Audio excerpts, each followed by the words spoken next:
ಬಿಜೆಪಿಯವರು ಮಂಗಳಸೂದ ಮತ ಕೇಳ್ತಾರೆ.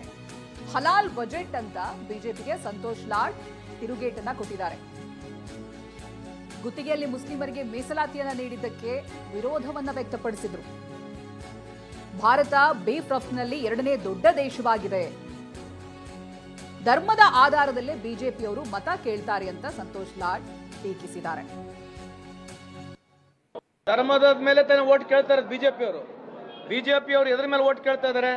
GDP ಮೇಲೆ, ಎಂಪ್ಲಾಯ್ಮೆಂಟ್ ಮೇಲೆ, ಏನು ಬಹಳ ಇಡೀ ದೇಶ ಡೆವಲಪ್ಮೆಂಟ್ ಅಲ್ಲಿ ಕೇಳ್ತಾ ಇದಾರ?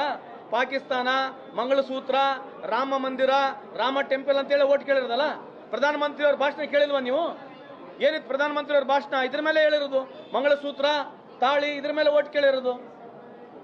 ಎದಕ್ಕೆ ಸುಮ್ಮನೆ ಮಾತನಾಡ್ತಾರೆ ಬಿಜೆಪಿಯವರು? ಬಿಜೆಪಿಯವರಿಗೆ ಇದೆ ಇದು. ಯಾವುದೇ ಒಂದು ಸಂದರ್ಭದಲ್ಲಿ ಕಾಂಗ್ರೆಸ್ ಎಲ್ಲಿ ಏನು ಮಾಡಿದ್ರು ಕೂಡ ಮಾಡಬೇಕು, ಹೇಳ್ಬೇಕು, ಅದು ಹೇಳ್ತಾರೆ. ಸಾಲದ ಬಗ್ಗೆ ಮಾತಾಡಂಗಿದ್ರೆ ಕೇಂದ್ರ ಸರ್ಕಾರ ಸಾಲ ಮಾತಾಡ್ತಾರ? ಕೇಂದ್ರ ಸರ್ಕಾರ ಸಾಲ ಮಾತಾಡ್ತಾರ? ಅದ್ರ ಬಗ್ಗೆ ಅಟ್ಲೀಸ್ಟ್ ನಾವು 60,000 ಕೋಟಿ ಬಡವರಿಗೆ DBT ಕೊಟ್ಟು ಸಾಲ ಮಾಡಿದೀವಿ. ಇವರು 2018 ಇಸ್ವಿನಲ್ಲಿ ಎಷ್ಟು ಸಾಲ ಮಾಡಿದ್ದಾರೆ? ನಾವು 1,20,000 ಕೋಟಿ ಸಾಲ ಮಾಡಿದ್ರು 2013 ಇಂದ 2018 ವರೆಗೆ. ಇವರು 2.5 ಲಕ್ಷಕ್ಕೂ 3 ಲಕ್ಷ ಕೋಟಿ ಸಾಲ ಮಾಡಿದ್ರು.